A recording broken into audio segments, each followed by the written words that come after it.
Oh China, bless your heart. You had such high hopes for your project Belt and Road Initiative, but now it seems not everyone is buying into your dreams. Especially after Brazil, just like India recently gave it a polite thumbs down. It seems China's global love story has suddenly turned into a soap opera. But will you believe us if we told you that America intentionally led China into a BRI trap? Yes, you heard that right. US let China make the blunder. We'll explain how. Hello everyone, welcome to Resonant News.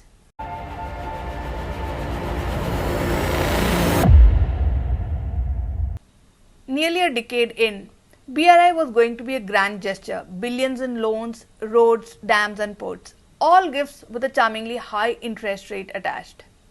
Yes, BRI was supposed to be a smooth highway straight to the hearts and pockets of 140 countries. But with COVID-19, an economic slowdown at home and partner nations drowning in debt, China is finding it increasingly difficult to play the generous lender. Take Sri Lanka for example, a cozy little island which is now drowning in debt from projects that didn't exactly turn into cash cows. Hambantota port by China is the best example within Sri Lanka. And who can forget Pakistan, where locals have now taken to the streets and terrorist groups are going boom boom in less than a cheery response to the BRI's hefty price on their port project in Balochistan. Apparently, BRI-backed dams and roads have been more than just carrying vehicles and generating power. They're also fueling international resentment. Debt-stricken Zambia is a good example, which is tussling with China for a debt restructuring plan that seems just out of reach. Meanwhile, China's great Nepali airport project can't quite seem to attract tourists, likely to the disappointment of everyone involved. India added to the Nepal and China's woes by not letting Nepal get new air route over India's airspace. So now China cannot bring tourists to Nepal via Tibet. Just so you know, not even under normal circumstances, airlines fly over Tibet. What went wrong? If we assume that America would let China replace it as the global power, then we got it completely wrong. US let China invest far and wide. Meanwhile, the American think tanks kept crying that Chinese projects are going to turn out to be absolute debt traps. US agencies let China invest in different countries and then stifled the projects.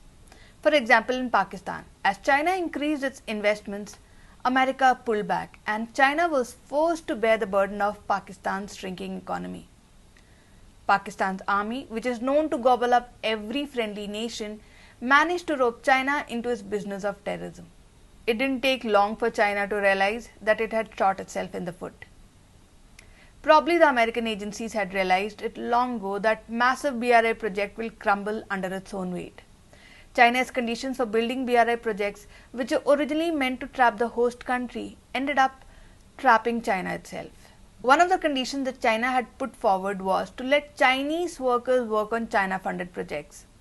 This earned China the ire of locals, be it in Pakistan or in Africa. Countries which happily accepted the BRI trap, they faced America's wrath. Bangladesh and Myanmar are two very good examples. The Bangladesh-Myanmar-China economic corridor is now in shambles as Myanmar is facing a civil war and Bangladesh's new government is pro-America. What US agencies did was they let China invest in projects while forcing regime change in the host countries that will block the entire project funded by China. This ensured that China's money remains trapped and forced China to invest more into loss-making entities. This is exactly what is happening in China's project called CPEC in Pakistan. Meanwhile, the Western countries, bless their hearts too, are scrambling to offer alternatives, planning to invest a hopeful $600 billion by 2027 in developing countries. But let's be real, they are barely keeping up with the grandiosity of China's original plans. So here we are, China has pulled back, humbly shrinking its ambitions and throwing emergency loan at debt-burdened nations. Smaller projects, softer rhetorics and a lot of recalibration, a far cry from the Belt and Road to world domination vibe. It's a fascinating pivot. Maybe a little humility is what the project actually needed. But let's just say project of the century BRI is looking more like a 10-year headache for Beijing. Tell us if you like the video, give us your feedback in the comments section. Until we meet again, stay informed.